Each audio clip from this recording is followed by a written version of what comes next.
Respected viewers, my dear students, Assalamu alaikum. Welcome back to our channel Education Enclave.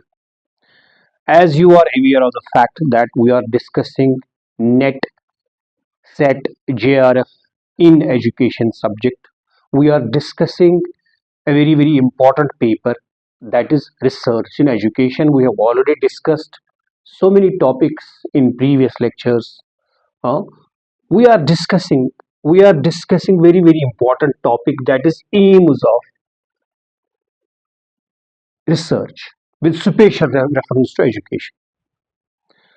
We have discussed scientific activity as an aim of research. Now we will discuss problem solving as an aim of research. Here we will take examples इस क्योंकि हम जुड़े हुए हैं education के साथ, हम general में नहीं पढ़ेंगे, हम विद रिलेशन टू एजुकेशन पढ़ेंगे कि प्रॉब्लम सॉल्विंग जो है ये एजुकेशन में क्या करता है, इसकी इंपॉर्टेंस, इसकी सिग्निफिकेंस या इसकी ये क्या इम्पैक्ट करता है एजुकेशन, पूरे एजुकेशन प्रोसेस एंड प्रैक्टिसेस में. Is it clear? So problem solving जो है, problem solving as an aim of research और education research. What does this mean? Problem solving जो होता है, इट इन्वॉल्व्स क्या क्या, या रादर इट एनकम्पासेस क्या क्या ये करता है. It involves applying enquiry to address immediate educational outcomes. It involves applying inquiry to address, or in addressing immediate educational, rather अगर मैं एजुकेशन, क्योंकि we are related with education, तो मैं एजुकेशन ही कहूंगा. Educational challenges. What are immediate educational challenges? The challenges in a given teaching learning scenario. The challenges or the problems faced by an institution with relation to so many aspects, with relation to discipline, with relation to methodology, with relation to uh, uh, aids technology, use of technology in disseminating information to the students. So education, this problem solving as an aim of research or aim of education research, it helps me and you as learned citizens, or the researchers, or the teachers, or the students, or the policymakers, the decision makers at the helm of affairs. It helps them to inquire, to inquire or to address. Applying inquiry, वो क्या मतलब रखता है? Systematic analysis, because this is scientific method. Research is always scientific method. It is a systematic analysis. Inquiry means systematic analysis. To address. To address means to solve. To solve what? Immediate educational phenomena. For example, in an institution, we are using a traditional method of teaching sciences. For example, chemistry, physics, biology, whatever, mathematics. Now, students are not convinced with the method. So, this is an immediate educational challenge. How we will use a new methodology in order to augment the learning of our learners. हम किस तरीके से जो बच्चे हैं, जिनको पढ़ना है, जो लर्नर्स हैं, उनको हम किस, और एजुकेशन का मकसद ही यही है कि हम अपने जो बच्चे हैं, हमारे स्टूडेंट्स हैं, वो अच्छे से उनको कॉन्सेप्ट फॉर्मेशन हो जाए. वो यही मान लीजिए. फिर हम ये कोशिश करेंगे कि क्या ये प्रॉब्लम क्या है, क्या हम किस चीज से इसको रिप्लेस कर सकते हैं. It is an immediate educational problem और it is an immediate educational challenge. So problem solving It helps me and you to solve immediate educational challenges. Is it clear? और दूसरा, अगर इसका मैं सबसे बड़ी बात जो है, जो हम आमतौर पे बोलते हैं, रिसर्च का मकसद ही है, अब problem solving as an aim of research, इसका मकसद ही है to build new new knowledge, to build new knowledge, और हम आमतौर पे कहते हैं to add to the body of scientific knowledge. ये नॉलेज क्या करेगी, न्यू नॉलेज क्या करेगी? It will help to improve teaching learning process. It will help, in order to help, मैं यहां पे टीचिंग लर्निंग प्रोसेस नहीं कहूंगा, मैं कहूंगा ओवरऑल एजुकेशनल फिनोमेना, ओवरऑल, जिसमें सारी प्रोसेसेस आएंगी, जिसमें एडमिनिस्ट्रेशन भी आएगा, जिसमें डिसीजन मेकिंग आएगी, पॉलिसीज आएंगी, जिसमें टीचिंग लर्निंग प्रोसेस बजाते खुद आएगी, और टीचिंग लर्निंग के हिसाब से जितने भी एस्पेक्ट्स हैं, चाहे वो टीचिंग हो, चाहे वो लर्निंग हो, चाहे वो मोटिवेशन हो, चाहे वो मेथोडोलॉजी हो, चाहे टीचर इफेक्टिवनेस हो, चाहे टेक्निक्स और स्ट्रेटजीज ऑफ टीचिंग हो, चाहे टीचर प्रिपरेशन हो, सारी चीजें इसमें एनकम्पास हो सकती है।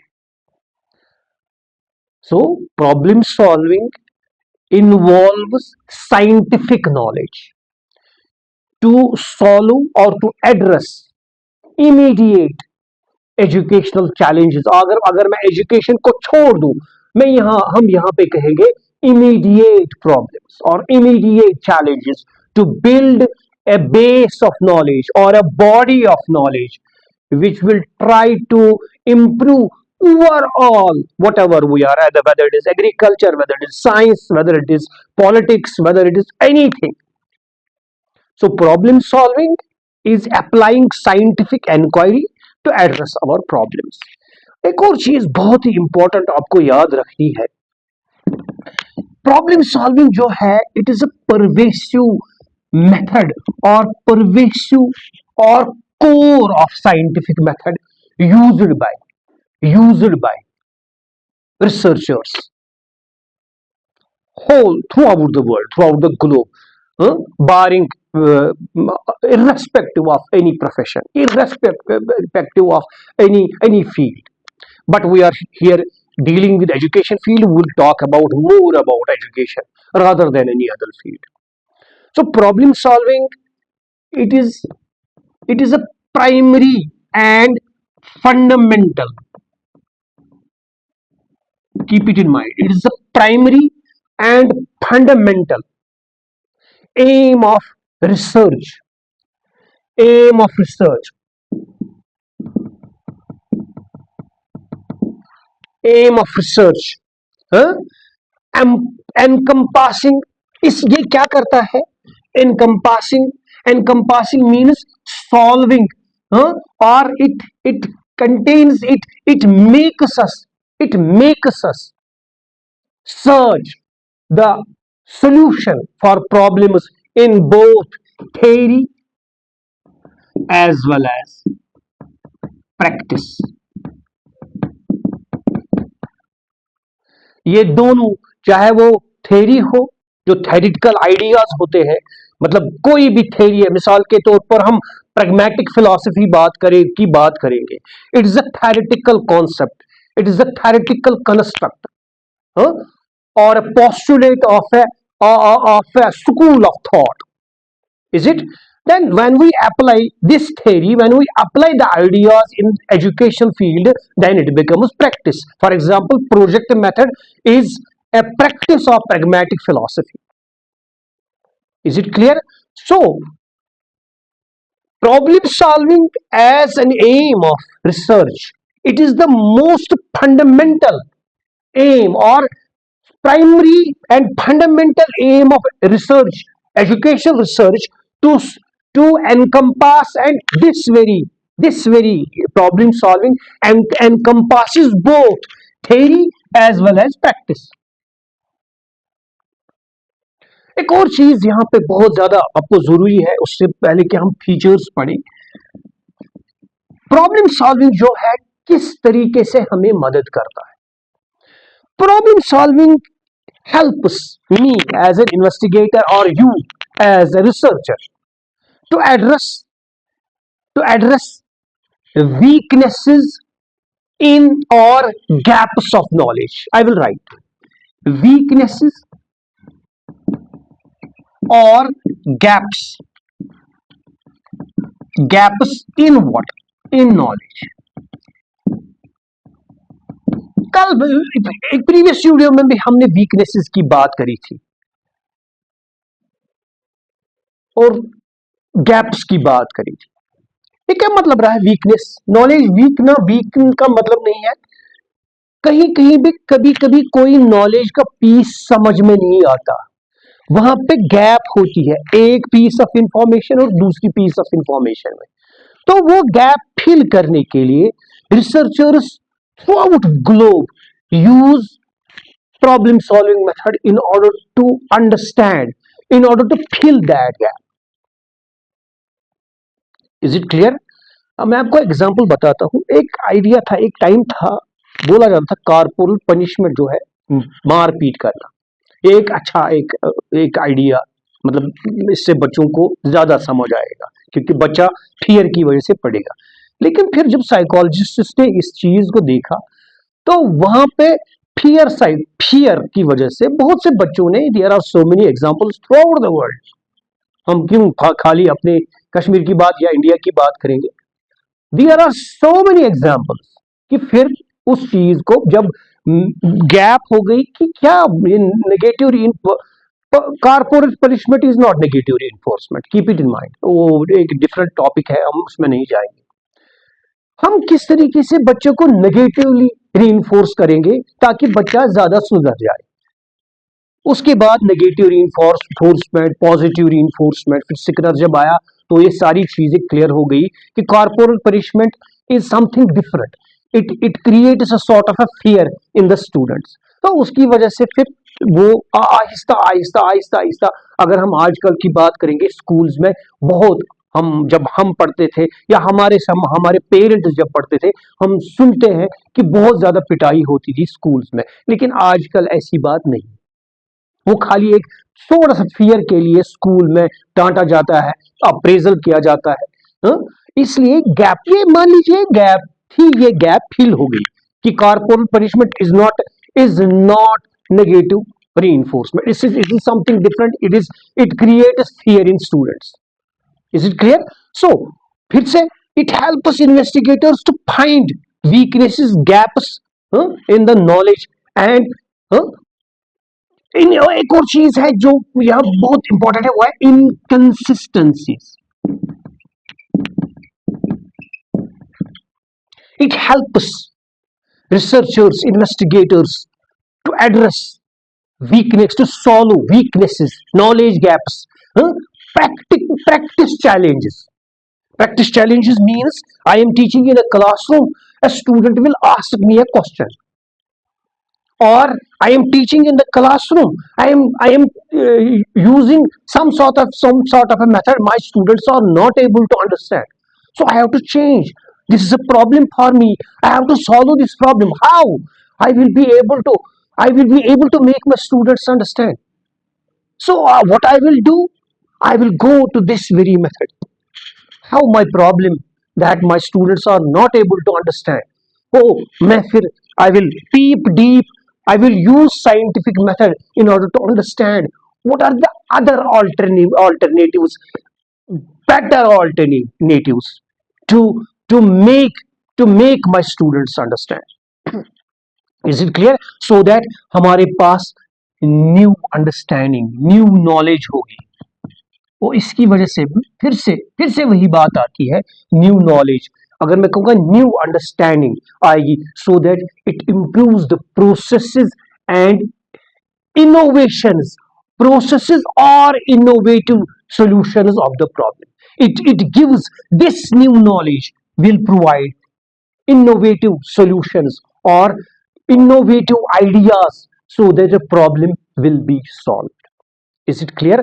So problem solving as an aim of educational research or simply research, it helps me, you as a researcher, to build new knowledge, to fill the gap, to fill the weaknesses, and add to the base of scientific knowledge, so that the field in which we are researching, it will prosper.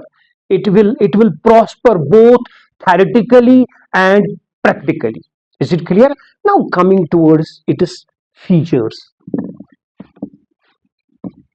Its features we have discussed now. Its features are very simple now. Very simple. We discussed it, and you will be able to understand. We have already discussed. For example, I will write here improving practice. अभी हमने बात की problem solving की वजह से हमारी जो practice, this is practice, what I am doing, it is practice. So जो प्रैक्टिकल एंटिटीज किसी भी फील्ड में होते हैं, यहाँ पे मैं टीचिंग लर्निंग की बात कर रहा हूं, तो हम ये प्रॉब्लम सॉल्विंग की वजह से हम अपने प्रैक्टिसेस को इंप्रूव कर सकते हैं, चाहे वो टीचिंग हो, चाहे वो लर्निंग ऑफ स्टूडेंट्स हो, इंप्रूवमेंट ऑफ स्टूडेंट्स हो, एकेडमिक अचीवमेंट की बात, सारी चीजें जो हैं वो इंप्रूव हो सकती है on the basis of what, on the basis of problem solving. दूसरा जो इसका पॉइंट नंबर 2 वो है डेवलपिंग. इसका मकसद ये है डेवलपिंग थेरीज. मैं खाली थेरी ही नहीं कहूंगा, मैं कहूंगा लॉज, जनरलाइजेशन, प्रिंसिपल्स वगैरह वगैरह, यहां पे हम लिखेंगे एटसेट्रा. प्रॉब्लम सॉल्विंग का मकसद ही है to add to the body of scientific knowledge. क्या मतलब, किससे? नई थेरीज से, नए लॉज से, नई टर्मिनोलॉजी से, नए प्रिंसिपल्स से, जनरलाइजेशन से. उसकी वजह से क्या होगा? उसकी वजह से जो भी फील्ड है, we are here related with education, field of education, इसलिए हम कहते हैं कि हमारे जो फील्ड एरिना ऑफ एजुकेशन है, एजुकेशन एरिना जो है, एजुकेशन लैंडस्केप जो है, इसमें सुधार आएगा नई इंफॉर्मेशन की वजह से.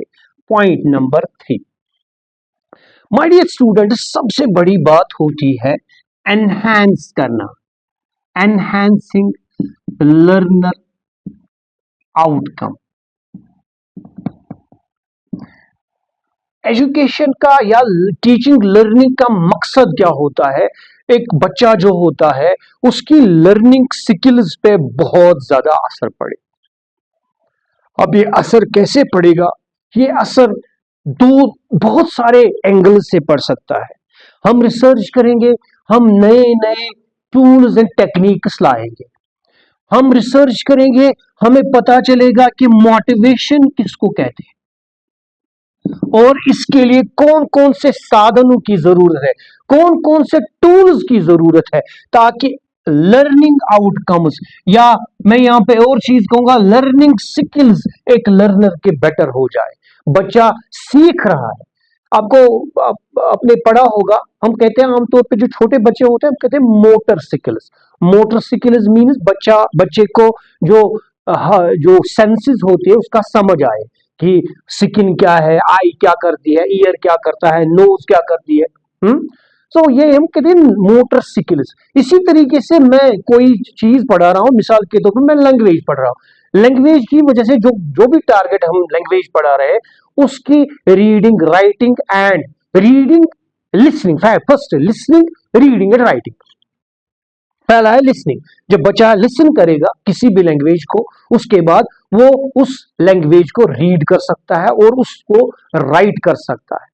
Is it clear? So this problem solving enhances learner outcome or skills, makes learning fruitful, makes learning result oriented. Is it clear? उसके बाद हम कहते हैं evaluating programs.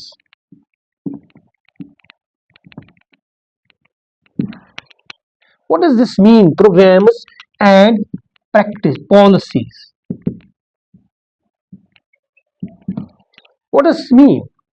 जब कभी भी कोई भी चीज नई लाई जाती है, अगर आपको याद होगा, हमने जब हम साइंटिफिक एक्टिविटी पढ़ रहे थे हमने पढ़ा था वेरीफाएबल, रेप्लिकेबल। किसी भी चीज को जो भी हम साइंटिफिक रिसर्च के थ्रू हम एनालाइज करने की कोशिश करते हैं, या problem solving, it is a scientific activity. हम ऐसे ही किसी भी चीज को मार्केट में in the arena of education नहीं बेचते हैं, उसको पहले हम इवेल्युएट करते हैं। कोई भी प्रोग्राम, मतलब कोई भी टीचिंग का चीज, कोई भी लर्निंग का चीज, इसको पहले टेस्ट किया जाता है whether it will be fruitful और नॉट। उसके बाद हम उसको फिर हम क्लासरूम में बेचते हैं या in the arena of education भी बेचते हैं, या हम इवेल्युएट करते हैं पॉलिसीज को। आपको मैं थोड़ा सा बोलूं, जब इंडिपेंडेंस के बाद, इंडिया की इंडिपेंडेंस के बाद बहुत सारे policy documents Indian education system में लाए गए, right from university education commission to NEP 2020। इसकी नीड क्या है? इसकी नीड यही थी, filling the gaps, weaknesses in all the aspects of education. क्यों फिल? पहले अगर हम बात करेंगे, पहले 1986 में नेशनल पॉलिसी ऑन एजुकेशन बनी, उसके बाद उसी को रिवाइज किया गया 1992 में, और उसके बाद इसी 1992 की पॉलिसी को फिर हम नेप 2020 में एड्रेस किया गया, क्योंकि इस दरमियान बहुत सारी गैप्स आई थी, बहुत सारे नए नए इंस्टीट्यूशन बने थे। इसकी वजह से India as a country feel किया कि हमारी जो एजुकेशन पॉलिसी है इसको फिर से ओवरहाल करने की जरूरत है। सो पॉलिसीज को इवेल्युएट करना ऑन द बेसिस ऑफ, क्योंकि प्रॉब्लम्स पहले देखी जाती है, प्रॉब्लम्स कौन कौन सी प्रॉब्लम्स है अभी हम देखेंगे, प्रॉब्लम्स क्या है और उनका समाधान कैसे किया जाएगा, प्रॉब्लम्स का सॉल्यूशन कैसे किया जाएगा, और उसके बाद लास्ट पे हम यहां पे देखेंगे वो है improving improving decision making, improving decision making. Problem solving जो है, इसकी वजह से इंप्रूवमेंट, क्योंकि सॉल्यूशन हम करते हैं, साइंटिफिकली एनालाइज करते हैं किसी भी प्रॉब्लम को, और वहां से फिर हमारे पास कंक्लूजन्स आते हैं, और उन्हीं कंक्लूजन्स की बेस पे हम डिसीजंस लेते हैं। Is it clear? उसके बाद हम आते हैं इसके स्टेप्स की, कि कौन कौन से स्टेप्स, थोड़ा सा इसमें थोड़ा सा मैं जाऊंगा, स्टेप्स क्या क्या है दिस प्रॉब्लम सॉल्विंग के, स्टेप्स ऑफ प्रॉब्लम सॉल्विंग।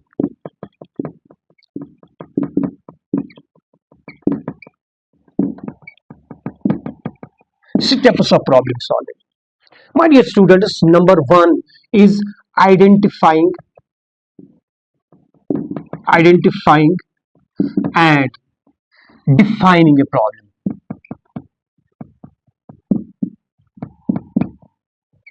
पहली बात, प्रॉब्लम मतलब क्या है? रिकॉग्नाइज करना, जो भी हम, मिसाल के तौर पर as a teacher, you, me, all, we have given a greater part of life in the profession of education and teaching, learning, or education. So as a teacher, you, as a student, you, me, we, or as an administrator, as a policy maker, as a decision making agency, different sorts of people, different agencies, they recognize problems.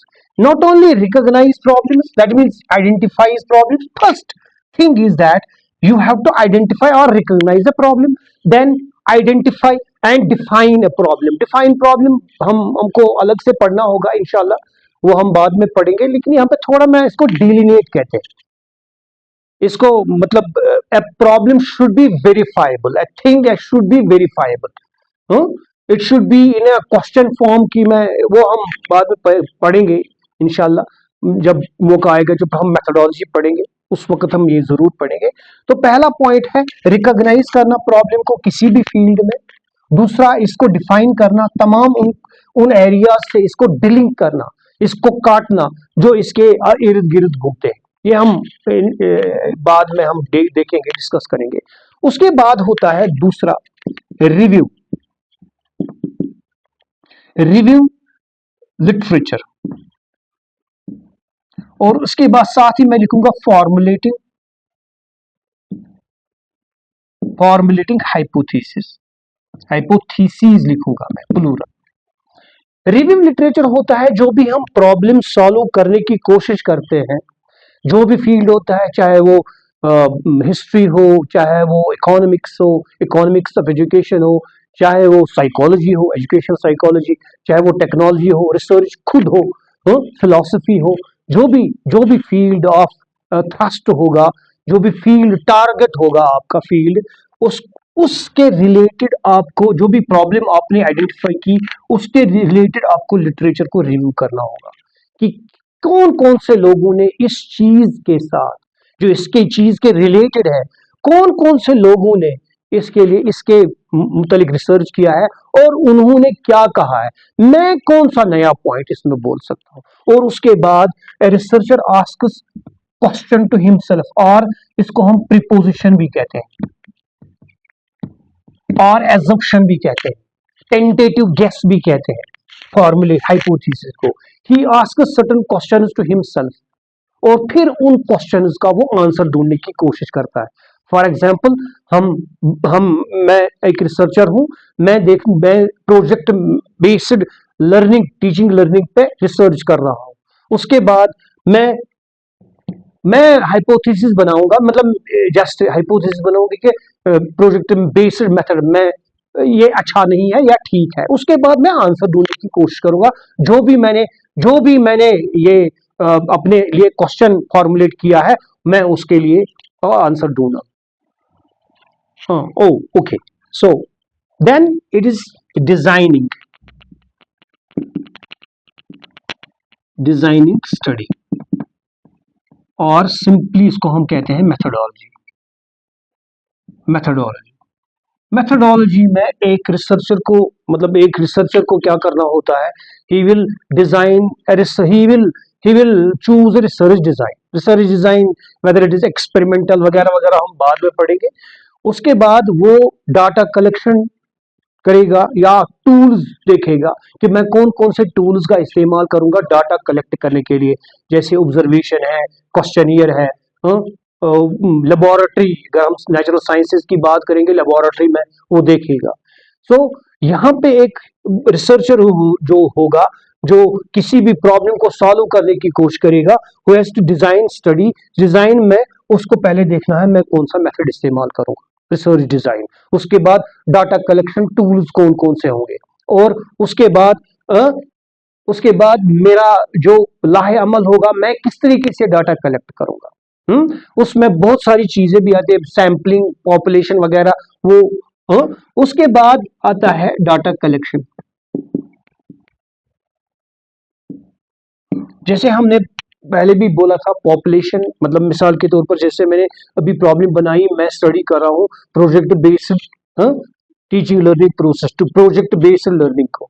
तो project based learning लेकिन किन लोगों के लिए, मान लीजिए project based learning in secondary schools mean 9th-10th, जहां तो मेरी टारगेट पॉपुलेशन बन जाती है 9th-10th स्टूडेंट्स।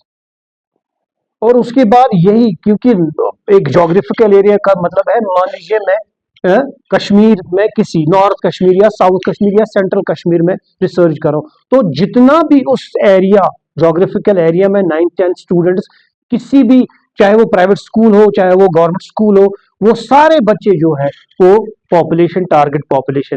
लेकिन एक रिसर्चर इतना ज्यादा लोगों को के पास नहीं जाता, वो फिर जैसे एक वीडियो में हमने ब्लड की एग्जांपल ली थी कि ब्लड को एग्जामिन करना है, पूरा ब्लड तो नहीं निकालेगा, फिर वो एक आयोटा आप ब्लड नीडल पे लेके उस पे रिसर्च ये करता है, एनालाइज करता है। उसी तरीके से टारगेट पॉपुलेशन के बदले हम पूरी पॉपुलेशन को नहीं, हम सिर्फ एक सैंपल पे हम क्या करते हैं, रिसर्च कर रहे हैं, उसी को एनालाइज कर रहे हैं। फिर हम कहते हैं जो इस सैंपल का हाल है वही पूरी पॉपुलेशन का। उसके बाद आता है कि जब मैंने डाटा कलेक्ट किया, उसके बाद आता है एनालाइजिंग द डाटा। मैंने डेटा लाया, उसके बाद data on the basis of different tools and technique, उसके बाद उस डाटा को एनालाइज करना होता है। और एनालाइज ही नहीं बल्कि इस डाटा को फिर इंटरप्रेट भी करना होता है। Interpret, analyse and interpret the data. Analyse mean जो भी डाटा लाया उसके बाद उसको देखना होता है whether they are supporting the hypothesis और नॉट। उसके बाद इसको इंटरप्रिटेशन। उसके बाद हम आते हैं दूसरे पॉइंट पे जो है डेवलपमेंट और डेवलपिंग और इम्प्लीमेंटेशन और सोल्यूशन मेकिंग, या मैं सिंपली यहां पे कहूंगा एक्शन, एक्शन प्लान। कि मैंने जो मेरे डाटा ने जो मुझे दिया कोई भी व्हाटएवर सोल्यूशन जो मेरी हाइपोथेसिस को क्या करता है, मेरी हाइपोथेसिस को या चाहे रिफ्यूट करता है चाहे एक्सेप्ट करता है, वो डाटा, हाँ, वो डाटा मुझे क्या क्या मेरी प्रॉब्लम सॉल्व हो गई कि नहीं। Developing and improve and implementing a solution on the basis of collecting data. The researcher, on the basis of analyzing and interpreting the data, he gets a solution or he gets some ideas to solve his problem, huh? Or whether his data is refuting his accepting or refuting whatever hypothesis he has made. उसके बाद जब हम ये करते हैं, last पे हम आते हैं एक पॉइंट पे, वो है evaluating. Evaluating, evaluate the results and continuous, evaluate the results and continuous improvement, या continuously improving the results. What does this mean? It means कि on the basis of all these efforts, I will just give a glimpse. First, a researcher identifies a problem which he thinks it should be solved. Then he defines that very problem.